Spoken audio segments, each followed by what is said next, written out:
さあ、始まりました。那須尾館長のムービームービング。今回は、スタジオジブリ、宮崎駿の最新作、君たちはどう生きるかについて連続で語っていく第5回目の動画になっております。この番組は、ムービーがムービングしていくということで、映画が動き出す瞬間を皆さんにプレゼントしたいという番組になっております。はじめにマウントを取らせていただきますと、僕の動画を第1回からですね、一通り見ていただけると、他の YouTuber さんたちがいかにしてネットに転がってる情報を表面的にさらって、この君たちはどう生きるかについて語っている動画をアップしているかがわかると思います。この君たちはどう生きるかについて動画をアップして盛り上げていただけるのは嬉しいことなんですけども、僕のチャンネルを登録してくださってる皆さんにはですね、そういった再生数稼ぎで話題の新作の動画を上げたいだけの人の動画をあまり信用していただきたくないんですね。それで今回の動画、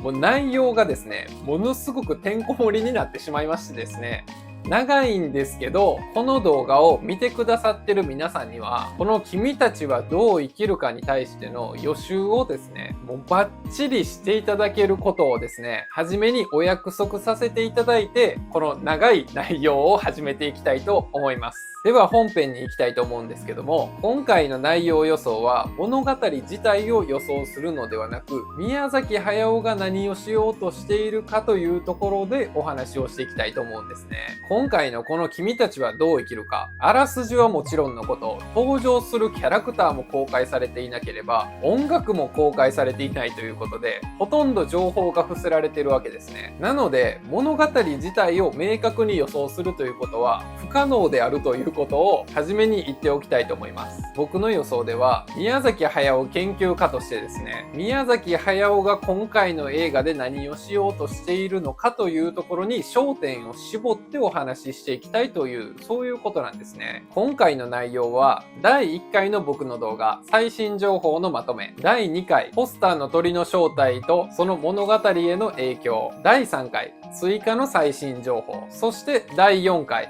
生から死に向かってきた宮崎駿。この内容を踏まえた上での話をしていきたいと思います。それは第1回でお話しした分かっている情報を下地にですね、僕の仮説を載せて、その仮説に仮説を載せる形で今回の内容を考察しているからなんですね。なので今回は第1回から第4回までの情報を踏まえた上でお話をしていきますので、今回の動画だけ見てもあまりよくわからないところが出てくると思うんです。そこのあたりを皆さんにご注意していただきたいと思います。そして本格的に内容の話に入るまでもう一つお話ししたいことがあるんですけども、宮崎駿は先の展開を決めずに映画を作る人なんだということを知っていただきたいと思うんですね。これ意外かもしれないんですけど、宮崎駿は映画の冒頭30分までぐらいのところのコンテを作っただけでですね、もう作品作りを本格的にスタートしていく監督なんですね。つまり物語の先を決めずに作っちゃってるってことなんです。先に絵コンテってなんやねんっていう話なんですけども、宮崎駿の絵コンテの使い方というのは、背景を含めた画面のレイアウト、そしてキャラクターの動き、そしてキャラクターのセリフ、その他注意点など表現の意図を現場のスタッフに指示するためのものなんですね。絵コンテが出来上がりますと、絵コンテから原画、動画、撮影という形で制作が進行していてアニメは作られるんですけども、全ての源になるのは監督が描く絵コンテなんですよ。要するに、この絵コンテを完成させずにそれ以降の工程をスタートさせるということは、現場のスタッフはもちろんのこと、宮崎駿本人でさえも物語の展開がわからないで作っているということなんです。この君たちはどう生きるかについては、絵コンテだけで3年かかってて、その以降の作業に丸7年かかったというふうに、文藝春秋の新谷学と鈴木敏夫が対談している動画の中で明らかになったんですね。これほど時間がかかる作業なので、絵コンテの完成を待っていたら、いつになっても作品が完成しないということにもなるんです。ということから、絵コンテの完成を待たずに、その以降の作業をもうスタートさせてしまうというやり方をスタジオジブリで宮崎駿はやってきたわけなんですね。宮崎駿はスタッフが上げてくる原画のチェックをしながら物語のテーマや展開をひねり出しながら、自分と極限に向かい合いながら絵コンテを作ってきた監督なんですよ。そのやり方があるから面白い作品が出来上がるということもあるんですけども、その反面としてですよ、当初計画していた物語の筋書きから大きく変化して、序盤と終盤ではもう全く違う物語になっているという映画も実は多いんです。そのように宮崎作品というのは物語の先を決めずに映画を作っているということを皆さんに知っておいていただきたかったんです。それで前置きがちょっと長くなってしまったんですけども、この君たちはどう生きるかの内容予想を始めていきたいと思います。今回は先ほどお話しした宮崎駿流の特殊な映画の作り方というところに合わせまして、この君たちはどう生きるかの物語を序盤、中盤、終盤ということで3つのパートに分けて予想をしていきたいと思うんですね。これは全部話がつながりますので、動画が長くなってしまって申し訳ないんですが、初めから順を追って見ていただければ嬉しいなと思います。では、序盤の予想をしていきたいと思うんですけども、序盤は題しまして、現実と空想の境界線が曖昧になる主人公と日本。これですね。主人公は12歳の主人公。名前は未定。そしてその中身は宮崎駿自身であると。この映画の舞台になるのは終戦を8月に迎える直前の7月の1945年の日本が舞台になって物語は始まります。そこでとんでもないことに私気づいてしまいまして、前回までの動画で紹介していたこのイメージボードなんですけども、これ宇都宮空襲であるということが分かったんです。宮崎駿は4歳の時宇都宮に住んでいて、そこで宇都宮空襲と呼ばれている空襲を体験したんですね。その当時の体験が鮮明に宮崎駿の中で残っていて、このイメージボードに出ているんです。なぜ宇都宮空襲なのかということをお話ししますと、このイメージボードに映っている右側の建物、特徴のある建物があるんです。そちらに注目してください。こちらですね。こちらはですね、宇都宮駅に現在もある東武宇都宮駅のすぐ近くにですね、カトリック松ヶ峰教会という教会があるんですね。こちらがその建物なんじゃないかということなんです。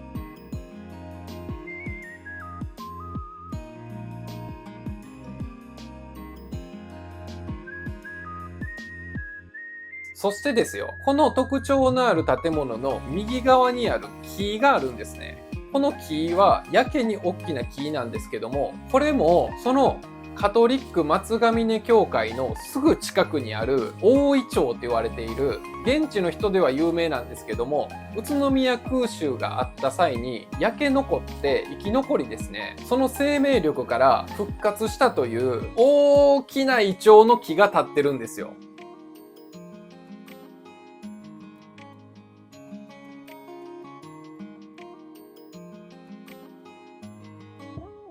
この2つの位置関係が全く現実と一緒であると。それに加えてですよ、このイメージボードで主人公が走っている方向ですけど、そっちの方向に何があったのかというと、当時宮崎駿が住んでいた家があったんですよ。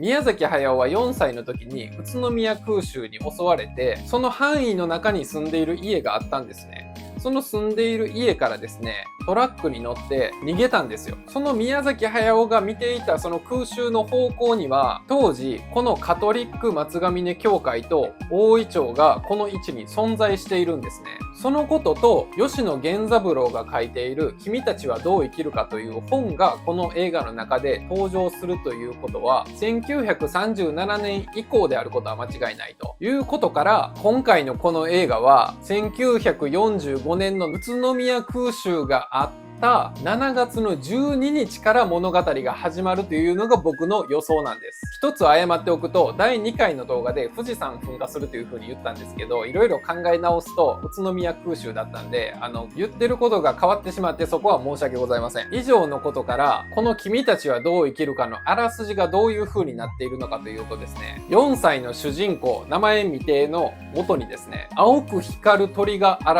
れ、不思議だなと思っていたら、その夜、宇都宮空襲が発生。そこで主人公、名前未定の母が亡くなってしまうんです。それから時を経て、主人公は中学生になり、母の遺品を整理している時に、吉野源三郎の君たちはどう生きるかが出てくるんです。その君たちはどう生きるかを開くと、手紙が落ちると。それを主人公が読むわけですね。それを読んだ主人公には、本の中の世界からの囁きが聞こえ始めるんです。そんな主人公、名前未定のもとに、米津玄師が声をやっている詐欺男が再び現れるんです。空想の世界と現実の世界が曖昧になっていく主人公。現れた詐欺男は、そんな主人公を空想の世界に案内していく。その空想の世界は、美しくも残酷なファンタジーの世界だったというのが、君たちはどう生きるかのあらすじになっているんです。これが本当だったとしたら、この映画が宣伝をしないのではなく、できないんだということを、第1回の動画でお話ししましたけど、この内容が原因で宣伝ができないんだということにつながるわけです。このあらすじになった根拠を4つ紹介したいんですけども、まず1つ目ですね。第1回の動画でお話しした主人公が亡き母の遺品を整理していると、その本の中から手紙が落ちて、それをきっかけにして物語が始まるんだという鈴木敏夫の証言がありました。そして根拠の2つ目ですね。宮崎駿がすごく影響を受けていると言っている失われたものの本という児童小説の母を亡くしたショックから主人公が本の中の世界の囁きを聞き、現実と空想の境界が曖昧になって、その現実と空想の間を行き来するっていうことと、空想の中の世界は本の登場人物や神々がうごめく美しくも残酷な世界であるという、この第1回の動画でお話しした内容が根拠の2つ目になってます。根拠の3つ目はですね、僕の第2回の動画でお話しした内容なんですけども、中学生になって物語が進んでいくという設定は、宮崎駿本人が吉野源三郎の君たちはどう生きるかを中学時代に買っていたものが久しぶりに出てきてですね、読み返してみるとものすごく感動したので、そのタイトルをそのまま映画につけたというところが1点。もう1点が、リークされているこのイメージボードのこの右上を見てもらえると、20って書いてあるんですけど、20というのは冒頭2、3分地点の映像の絵であるということが分かったと第2回動画でお話ししました。これが根拠の3つ目ですね。で、4つ目の根拠としては、これも第2回でお話ししたんですけども、ポスターの詐欺男というのはアオサギビという妖怪で、アオサギビという妖怪は災いを運んでくる妖怪であるということから、今回のあらすじの予想になっております。それが物語序盤の予想ですね。現実と空想の境界線が曖昧になっていく主人公と日本という序盤を迎えると思います。続いて中盤の予想なんですけども、中盤は題しまして、幻の企画と現実を行き来するリトルニモということになっております。全く意味わからないと思うんですけど、説明していきますね。実は宮崎駿には力を注いだんですけど、形にならなかった幻の企画というのがいくつかあるんですよ。その中で宮崎駿が30代の時に高畑勲と大塚康夫らと共にですね、アメリカにわざわざ渡って実現しようとした日米合作のアニメ、莫大な予算をかけたんですけど完成しなかったリトルニモという企画があったんです。ちなみにこの時に後に弟子になるですね、ピクサーのジョン・ラセターやアキラや広角機動隊、そして宮崎駿自身にものすごく影響を与えたアーティストのメビウスらと出会ってるんです。この実現しなかったリトルニモという話はどういう話だったのかと言いますと、主人公が冒険や奇想天外な物語を体験していると、いつもいいところで現実に戻される。そして現実に戻されると、それは寝ている間に見てた夢だったというオチで必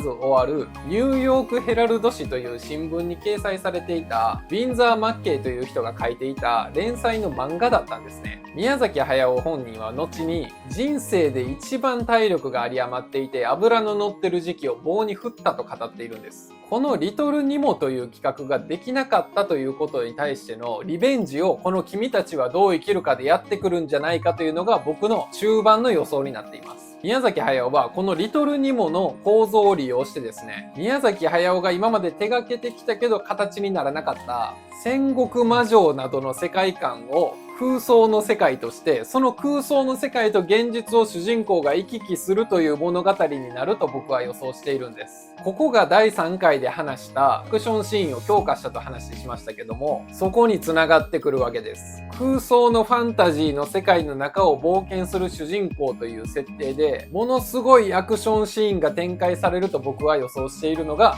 この中盤の予想になっております。これが幻の企画と現実を行き来するリトルニモという中盤の予想ですね。そして肝心な終盤の予想をしていきたいと思うんですけども、前回の動画の中で崖の上のポニョと風立ちぬの解説を君たちはどう生きるかに影響が大きいということで説明するのは省いてたんですけども、この2本の作品の中の裏で何が起こっていたのかということを説明をまずしていきたいと思います。端的に言うと、崖の上のポニョで亡き母と風立ちぬの中で亡き父と、この2人に対しての複雑な感情にこの2本で整理をつけてきた宮崎駿が、君たちはどう生きるかで何をしようとしているかというと、自分の師匠である高畑勲との再会を果たそうとしているというのが僕の終盤の予想です。どういうことかわからないと思うんですけど、まずポニョの話をしていきたいと思います。崖の上のポニョですね。ポニョは題しまして母の胸に飛び込みたかった宮崎駿というお話をしていきたいと思います。崖の上のポニョは物語の本筋とは全く関係ないクライマックスを迎えたことを皆さん覚えてらっしゃいますか？思い出してもらいたいんですけど、魚に戻ってしまったポニョがバケツに入っていて、そのバケツを抱えて宗介はリサの元へ走ってるんです。その宗介を追いかけてきて、藤本と養老院にいてた時さんがなぜか宗介の元に現れます。そしてなぜか藤本と時さんが宗介を奪い合って、宗介は時さんを選んでその胸にダイブするっていうクライマックス迎えますよね。思い返してみるとものすごく不思議なシーンだと思うんですよ。このシーンは何なのかというとですね、遡ること風の谷のナウシカを作っていた時にお母さんが亡くなった宮崎駿の話になるんです。宮崎駿は母が亡くなった時ですね、ナウシカの制作チームとの飲み会に参加して葬儀に参加しなかったという過去があったんです。その過去に蓋をして思い出さないように記憶の深いところに封印しているという風に本人は語っているんですけども、その封印を解いて向き合うことになったのが今回のこの崖の上のポニョなんです。どういうことかというと、あの時母の元に駆けつけていけばよかったという整理のつかない気持ちが時さんというキャラクターになってですね、宗介の元に現れるわけです。宮崎駿のお母さんは晩年ですね、車椅子生活だったことが分かってるんです。そこに現れるのが仕事だと自分に言い聞かせてですね、ナウシカの現場から離れなかった自分であり、その延長線である今の自分を象徴する藤本というキャラクターなんです。藤本というキャラクターは人の世から離れてですね、海の深いところでげっそりとした顔でですね、約100年間も孤独に仕事をしているというキャラクターなんです。あの不思議なクライマックスのシーンは作品の中で蘇った自分の母親と仕事にのめり込んでしまって人格を失ってしまった自分が宗介、つまり自分の心の純粋な部分を象徴するキャラクターを奪い合うというシーンだったんです。そうして宗介は時さんの方を選んでその胸に飛び込みます。このシーンを描いたことによって崖の上のポニョの制作の中で亡き母の感情と向き合ってですね、封印していたと語っていた複雑な感情を受け止めることができたわけですね。それが母の胸にあの時飛び込みたかった宮崎駿というお話になります。そして風立ちぬの話なんですけども、風立ちぬの方は題しまして父に対してのアンビバレンツな感情を抱える宮崎駿ということになってまして、宮崎駿の父は宇都宮で零式艦上戦闘機、通称ゼロ戦と呼ばれている戦闘機の部品を作っている工場を経営している人だったんですね。宮崎駿本人は戦争で日本の敗戦色がどんどん強くなっていく中で、父の会社はどんどん儲かっていったというふうに言ってるんですね。それは戦争が負けそうになってくる。つまりゼロ戦が破壊されていくことにゼロ戦の部品が必要になって発注が入る。会社が儲かるっていうことなんです。そんな父親のことを宮崎駿は戦争協力者だということで本当に許せなかったと語っているんです。しかしですよ、その反面で宮崎駿という人物は戦闘機や兵器を見ると興奮がもう抑えられなくなってしまうほどの兵器マニアなんです。矛盾してるでしょ。風立ちぬの時のドキュメンタリーの中で、終戦後家にアメリカ人の来客があった時に自分が手に持って遊んでいたゼロ戦の模型をさっと隠したことを今でもはっきり覚えているというエピソードを語っている宮崎駿なんですけども、戦争は絶対反対だという気持ちと、だが兵器には惹かれてしまうというこの全く正反対なアンビバレンスな感情と宮崎駿は長年葛藤してるんですね。それは自分の父親に対しての葛藤でもあるということなんです。この風立ちぬという映画は美しいものを作りたいという一心でですね、突き詰めた結果、日本を戦争開戦に踏み切らせて、そして日本を地獄の炎で包むことになった、そのきっかけになったゼロ戦を開発した堀越二郎という主人公を描いたんです。その堀越二郎に自分の父親、そして自分の中にあるその正反対のアンビバレンスな感情を乗せて描くことによって亡き父との複雑な感情に整理をつけたのがこの風立ちぬという映画だったんです。それが父親に対してのアンビバレンスな感情を抱えている宮崎駿ということなんですね。このように崖の上のポニョではお母さんと、風立ちぬではお父さんとの感情に整理をつけてきた宮崎駿は、この君たちはどう生きるかで何をするのかというとですね、それが今から話をする終盤の物語の予想になっていくわけなんです。この君たちはどう生きるかの終盤の予想、題しまして母、父、そして高畑勲へということをお話ししていきたいと思います。終盤はズバリ亡くなっていった仲間たちとこの作品の中でもう一度再会するということをやってくると予想しているわけです。前回の第4回でお話ししたように生の世界から死の世界へ踏み入れてきた宮崎駿。宮崎駿自身が千と千尋の海原鉄道、つまり三途の川を作品の中で渡ってですね、あの世にいてるお母さんとお父さんと再会することができたわけなんですけども、君たちはどう生きるかでは亡くなっていった一緒に仕事をしてきた仲間たちと再会すると僕は予想しているわけです。実は風立ちぬが公開された後、この君たちはどう生きるかが公開されるまでの丸10年間の中で宮崎駿と何十年も一緒に仕事をしてきた仲間たちが続々とこの世を去ったんですね。2015年の8月15日には篠原雅子さんというアニメーターの方がお亡くなりになりました。彼女はジブリ以前の未来少年コナンやルパンのカリオストロの城の頃から宮崎作品をずーっとアニメーターとして支えてきた方なんです。そして2016年の10月5日には安田道夫さんがお亡くなりになりました。安田道夫さんは有名な色彩設計の方で、スタジオジブリの作品特有のものすごく豊かな色彩表現はこの安田道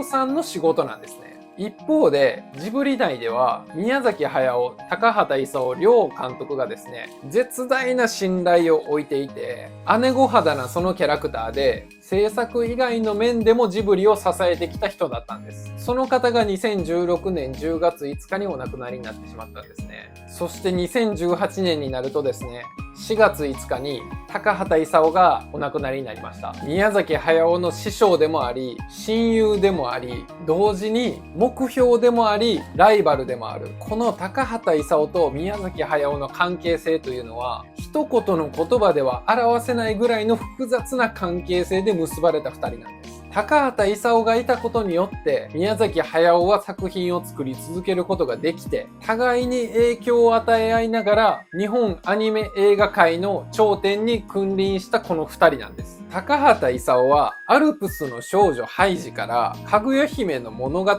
までアニメ界にものすごい革命を起こしてきた巨匠なんですけども、絵が描けないという不思議な人でもあったんですけども、この高畑勲さんの詩はですね、高畑勲が亡くなった時に作っていたこの君たちはどう生きるかの制作はですね、その時から大きくストップしてしまったんですね。それから物語に大幅な変更が加えられたということが鈴木敏夫の証言から分かっています。その高畑勲だけじゃないんです。2021年の3月15日には大塚康夫さんがお亡くなりになってしまったんですね。彼は宮崎駿、高畑勲よりもう少し世代が上の人なんですけども、宮崎駿がアニメに興味を持ったのはそもそも白蛇伝というアニメ映画を見たからなんです。その白蛇伝に制作で参加していたのがこの大塚康夫という人で、この人は天才アニメーターと呼ばれているぐらいすごい実力を持った人だったんです。それだけではないんですね。大塚康夫さんは東映動画、現東映アニメーションで彼が才能を見出して宮崎駿と高畑勲を抜擢したことによって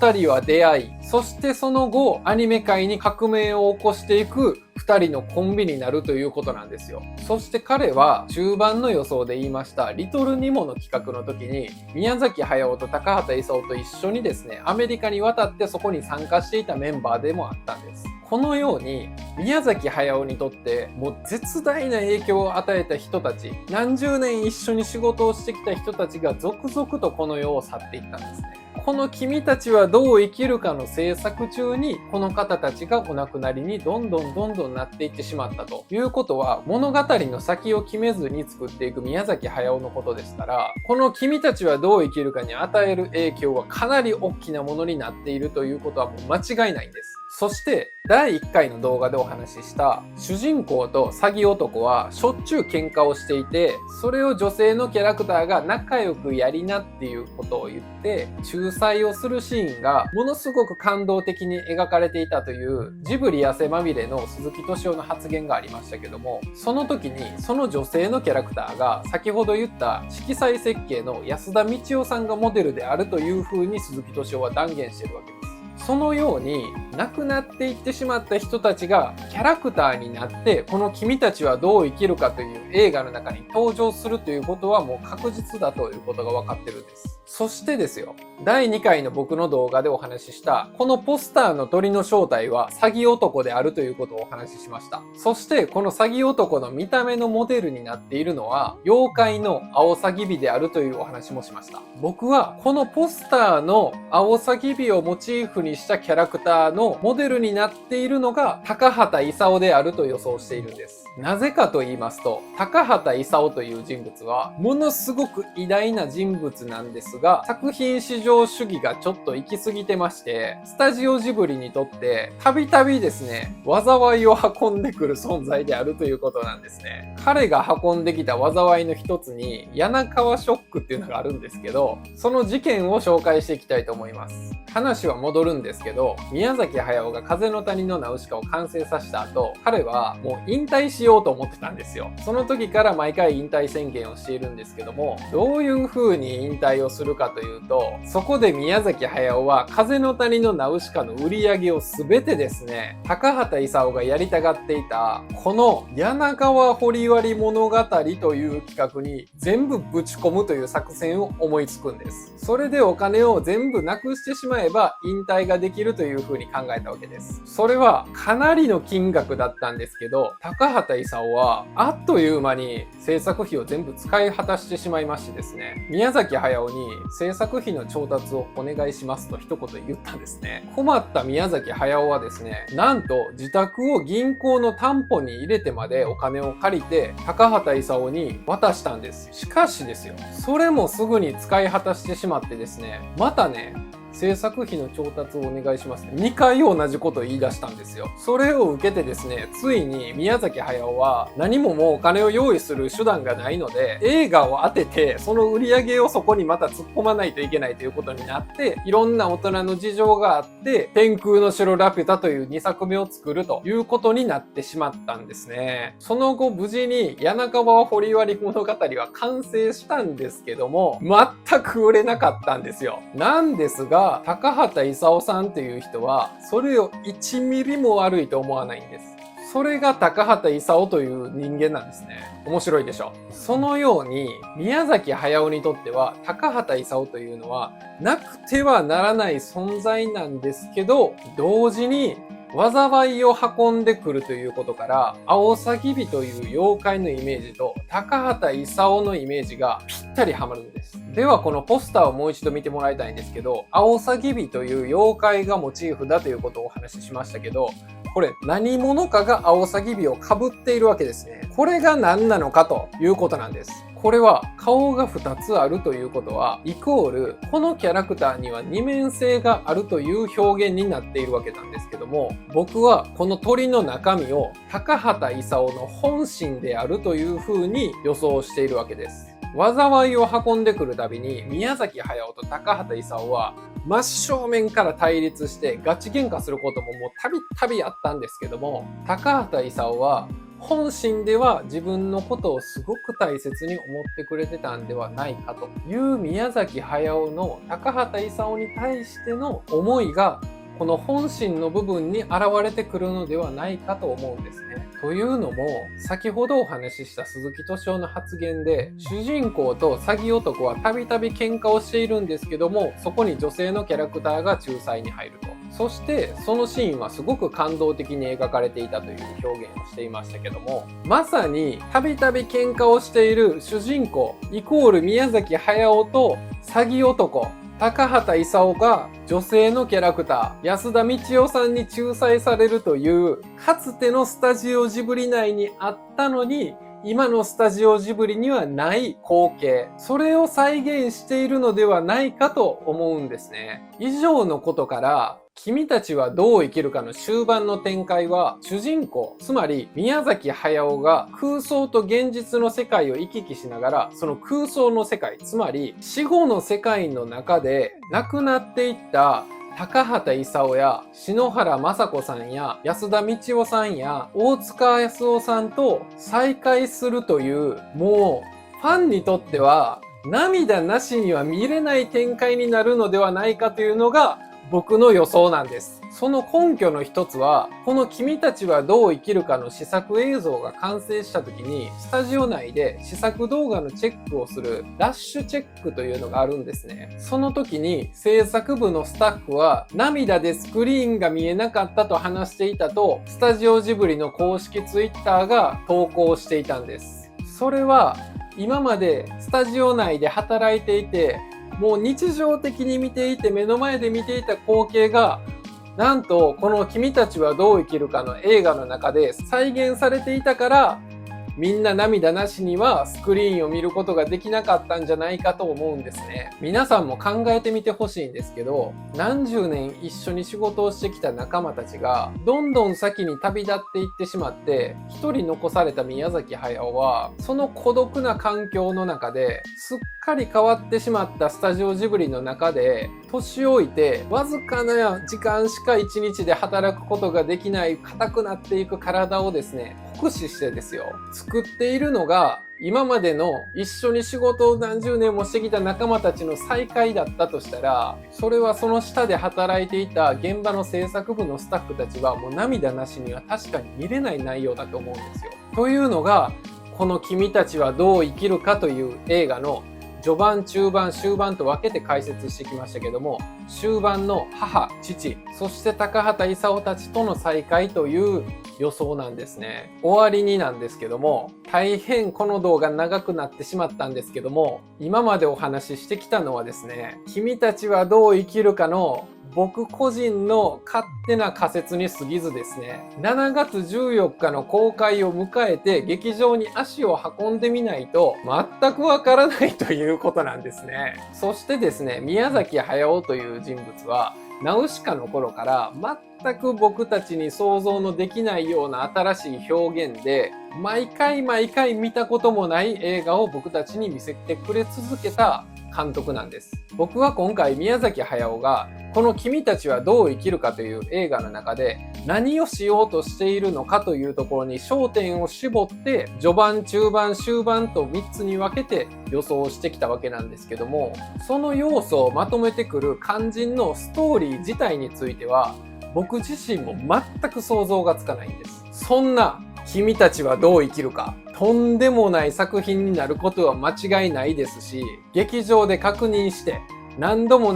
確認して宮崎駿が作った渾身の作品をスクリーンで堪能しに行きたいと僕は思っています。皆さんもぜひ劇場に足を運んでスクリーンでこの君たちはどう生きるかを体感してください。そして次回の動画についてはまだはっきりと決めていないんですけども、おそらく君たちはどう生きるかが公開されてその後に更新になって君たちはどう生きるかの感想をお話しする動画が続くと思います。なので、まだしばらく宮崎駿のこの君たちはどう生きるかの話ばっかりしてると思うんですけども、チャンネル登録者の皆さんとですね、一緒にこの映画を楽しんでいけたら嬉しいなと思っています。ということで、新しい発見があったとか、公開が楽しみだっていう方はですね、ぜひこの動画に高評価ボタンを押していただいて、この那須尾館長のムービームービングをですね、応援していただけたら嬉しいなと思います。そしてこの君たちはどう生きるかをしゃぶり尽くしたいと思う方はですね、チャンネル登録をしていただいて、